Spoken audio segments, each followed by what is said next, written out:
Julio de 1807. En el horizonte hay una ciudad. Dentro hay silencio. Ni un solo disparo, ni una sola persona en las calles. Solo el eco de miles de botas sobre el pavimento y el tambor que parece fuera de lugar en este vacío muerto. 12.000 soldados británicos, los mejores que el Imperio Británico haya dado a luz, entran en Buenos Aires columna tras columna. Conquistaron la India. Persiguieron a los franceses por toda Europa. No sabían lo que era la derrota. Y es por eso que no olieron la trampa. No salieron de esta ciudad. No todos, no intactos, no con honor. En 6 horas de una mañana de julio, el ejército más poderoso del planeta fue destruido. No por las tropas regulares, no por los cañones de la fortaleza, no por el genio militar de algún comandante famoso. Fue destruida por la propia ciudad.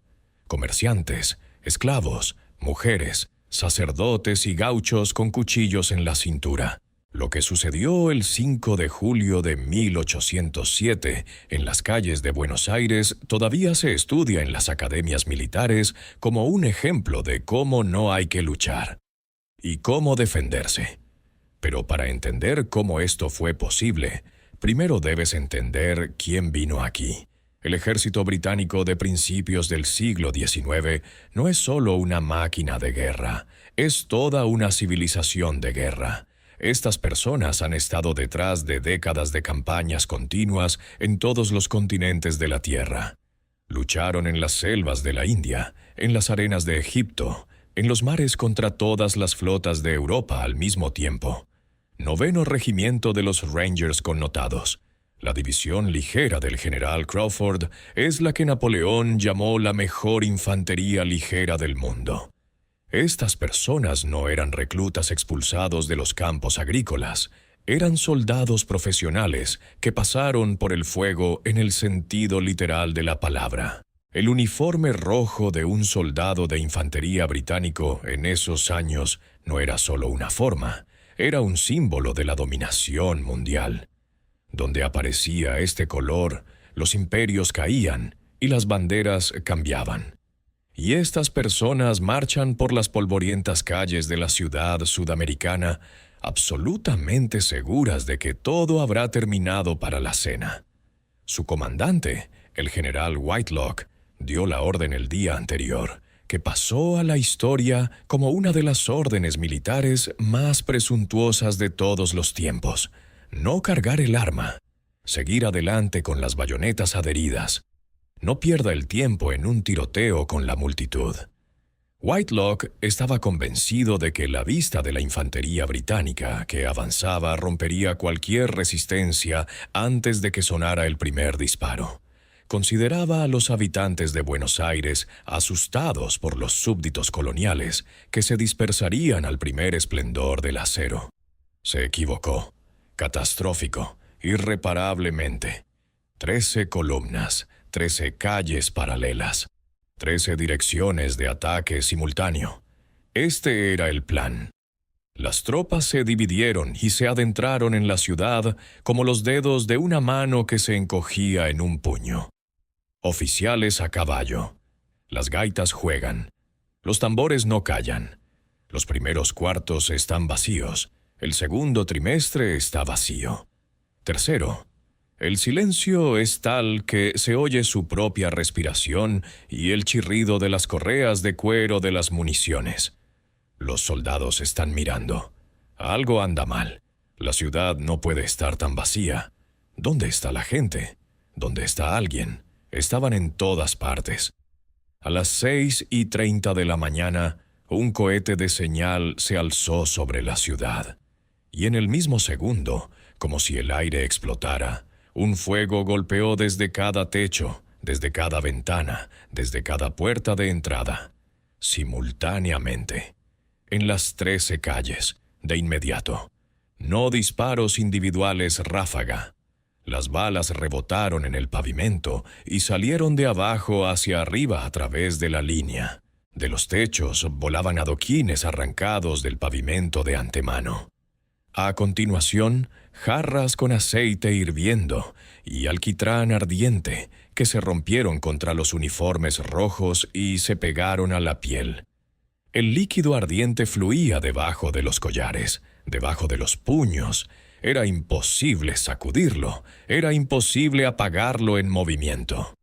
El 88º Regimiento de los connotados Rangers, la élite de la infantería británica, dejó de existir como unidad de combate en cuestión de minutos. Los oficiales a caballo eran objetivos que ningún tirador podía perder. Cayeron primero. Sin comandantes, las columnas perdieron orden. Los soldados trataron de esconderse, golpearon las puertas de las casas, irrumpieron en el interior. Y allí, en los patios oscuros, ya los esperaban. Emboscada tras emboscada, habitación por habitación, patio tras patio. La columna del general Crawford, presionada por el fuego desde todos los lados, se retiró a la iglesia de Santo Domingo. Pensaron que habían encontrado un escondite. En cambio, terminaron en una bolsa de piedra. Los defensores de la ciudad arrastraron un pequeño cañón al techo de una casa vecina, justo enfrente de las ventanas de la iglesia, y abrieron fuego con un cartucho a quemarropa. No había lugar para ir dentro. Humo, gritos de heridos, yeso derrumbado, olor a sangre y pólvora. Crawford, el héroe de las guerras napoleónicas, el hombre temido por toda Europa, salió de la iglesia con las manos en alto entre los cadáveres de sus soldados. A media tarde, Whitelock estaba recibiendo informe tras informe. Columna izquierda destruida. La derecha se rindió. El centro está rodeado. Las calles están literalmente llenas de cuerpos con uniformes rojos. No había lugar para retirarse. Las trincheras que los defensores cavaron a través de las calles hace 3 días estaban bloqueadas en la parte trasera. La trampa funcionó perfectamente. El 7 de julio de 1807, Whitelock firmó la rendición. Las condiciones eran tan humillantes que en Londres fue entregado posteriormente a un tribunal militar. Gran Bretaña no solo perdió la batalla, sino que perdió la cara. Lo perdí frente a personas a las que consideraba un ganado colonial, indigno de una confrontación seria. Pero, ¿cómo fue que los comerciantes y los esclavos pudieron hacer lo que los ejércitos profesionales de Europa no pudieron hacer? ¿Cómo una ciudad que hace un año se rindió sin un solo disparo se convirtió en una trampa mortal?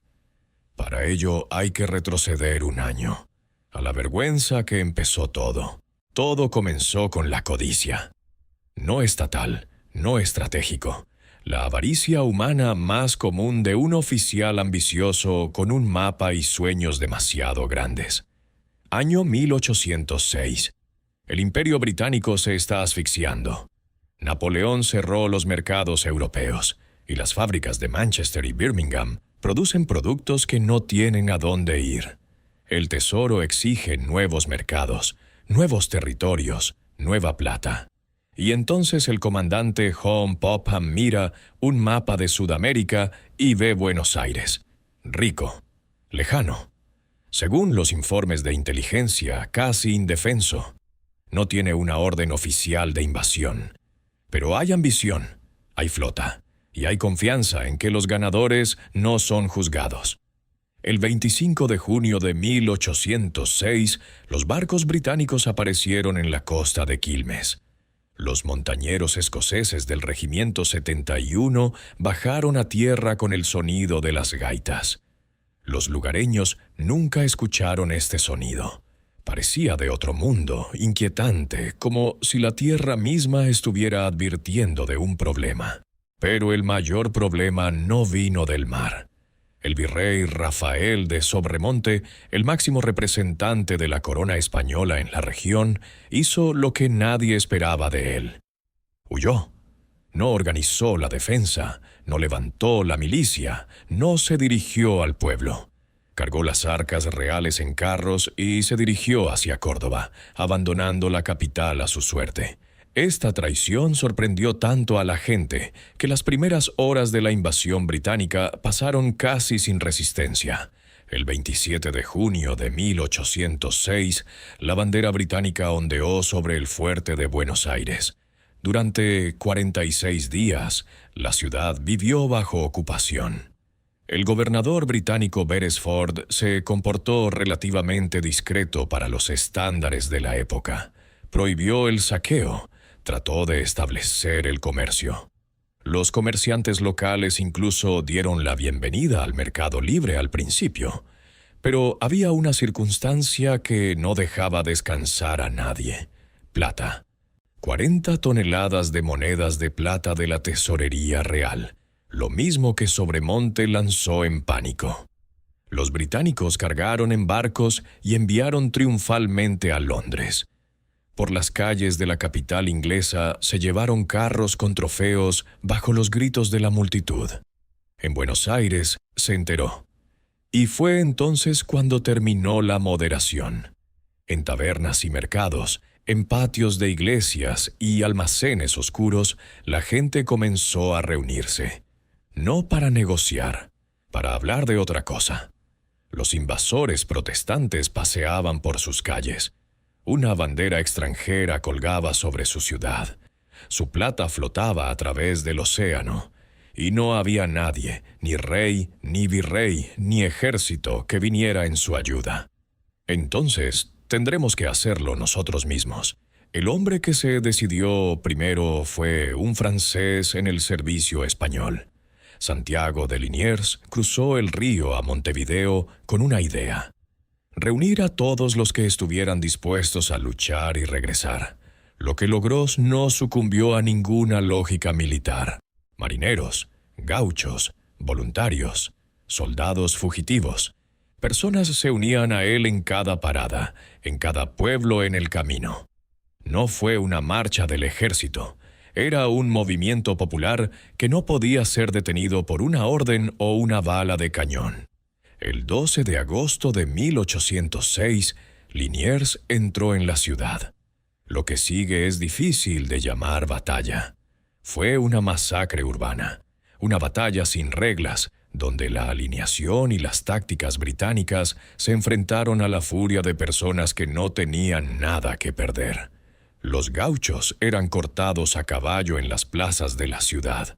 Los francotiradores dispararon desde los campanarios. Beresford vio a sus soldados de élite caer bajo los golpes de personas que consideraba salvajes. Rodeado y desangrado, se rindió. La bandera británica fue bajada. La multitud rugió. Pero en este momento de la celebración, Liniers entendió una cosa más clara: los británicos volverían, y volverán los malvados. La victoria es embriagadora. Pero Liniers era lo suficientemente inteligente como para evitar que la ciudad se intoxicara por mucho tiempo. Mientras la multitud celebraba en las calles, mientras los sacerdotes oficiaban misas de acción de gracias y las tabernas zumbaban con historias entusiastas sobre quién y cómo estaba cortando con los británicos, ya estaba pensando en el próximo golpe. Y ese golpe, sabía con certeza, sería 10 veces más pesado que el primero. Los imperios no perdonan las humillaciones, especialmente públicas, especialmente de las colonias. No tenía tiempo, y lo usaba todos los días. Liniers emitió una proclama que cambió todo el estilo de vida colonial. Todo hombre capaz de sostener un arma tenía que sostenerla. No pedir, no persuadir, obligado. Pero el movimiento inteligente no estaba en la llamada en sí, sino en la forma en que organizó a las personas. No mezcló a todos en una sola masa sin rostro. Le dio a cada grupo su identidad, su nombre, su orgullo. Los nacidos en Buenos Aires son patricios. Primer regimiento, el más numeroso, el más orgulloso. Y lo más increíble es que ellos mismos eligieron a sus oficiales por votación.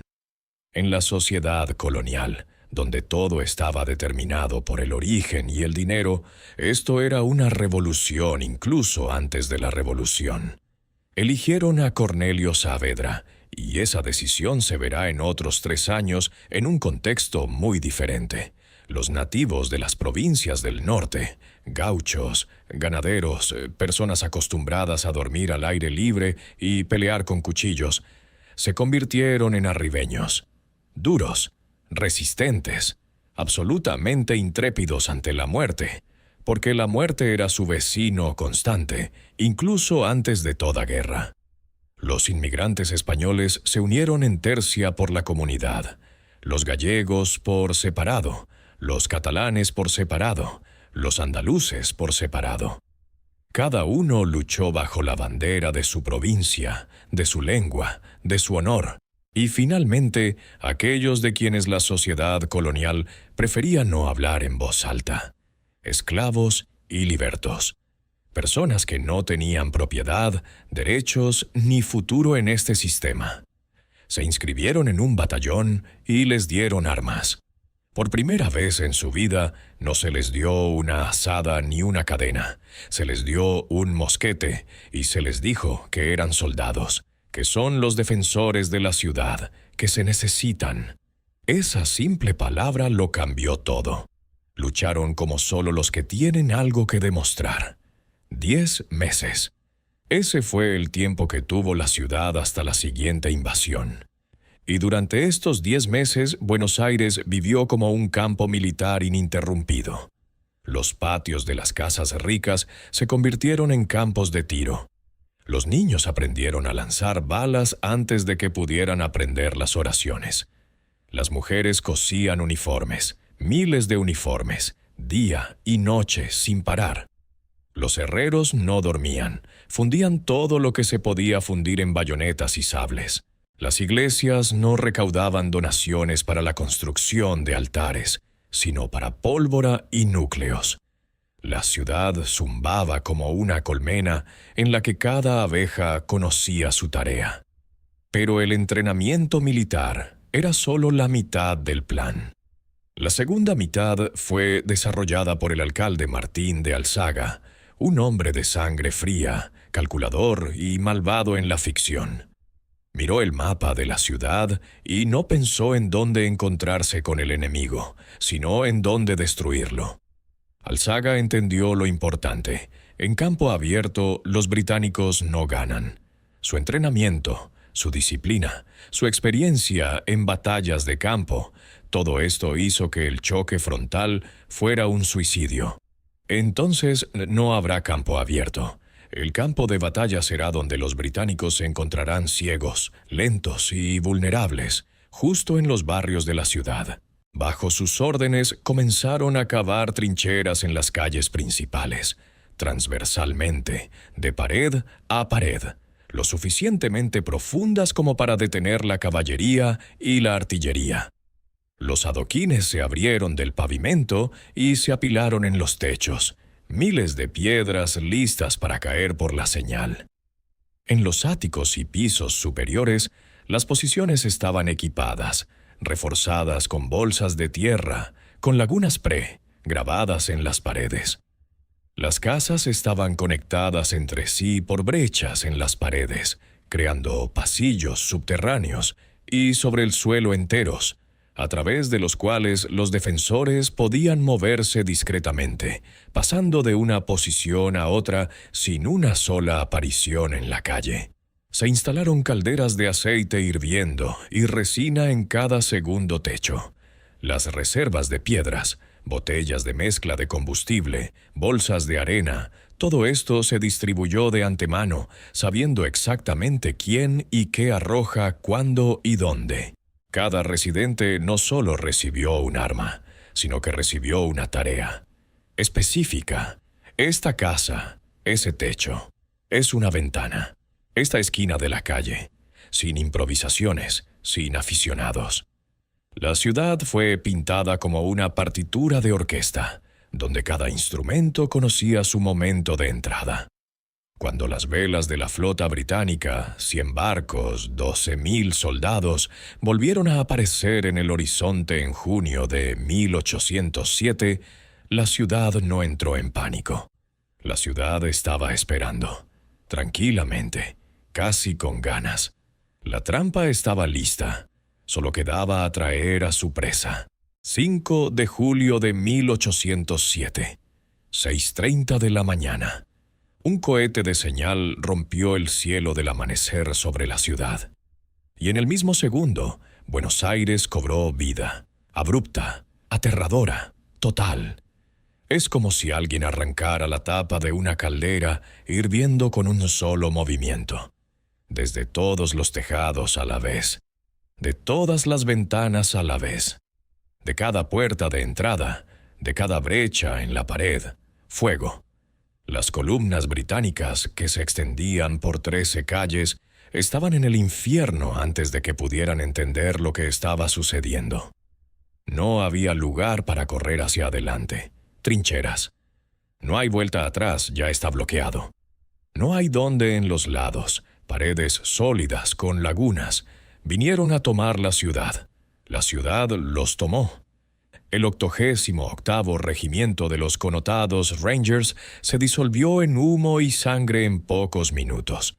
Los oficiales a caballo, los objetivos más visibles y hermosos, cayeron primero. Sin comandantes, los soldados de élite se convirtieron en personas asustadas que solo querían sobrevivir. Golpearon las puertas, irrumpieron en las casas, y allí los esperaron en la oscuridad con bayonetas adheridas. La columna de Crawford se retiró a la iglesia de Santo Domingo. Los enormes muros de piedra parecían una salvación. Pero los defensores ya habían arrastrado un cañón al techo de un edificio vecino, justo enfrente de las ventanas de la iglesia. La primera volea con un disparo. Segundo, dentro hay humo, escombros, gritos. El héroe de las guerras napoleónicas salió de la iglesia con las manos en alto. En silencio. Al mediodía, todo había terminado. El 7 de julio, Whitelock firmó la rendición, una de las más humillantes en la historia del Imperio Británico. Salir de Buenos Aires, volver a Montevideo, salir de La Plata para siempre. En Londres fue sometido a un tribunal militar. La carrera fue destruida, la reputación también, pero lo más importante no sucedió en el papel de la rendición. Cuando el último barco británico desapareció detrás del horizonte, la gente salió a las calles de la ciudad. Esas mismas personas son comerciantes, esclavos, gauchos, mujeres con calderas vacías de aceite hirviendo.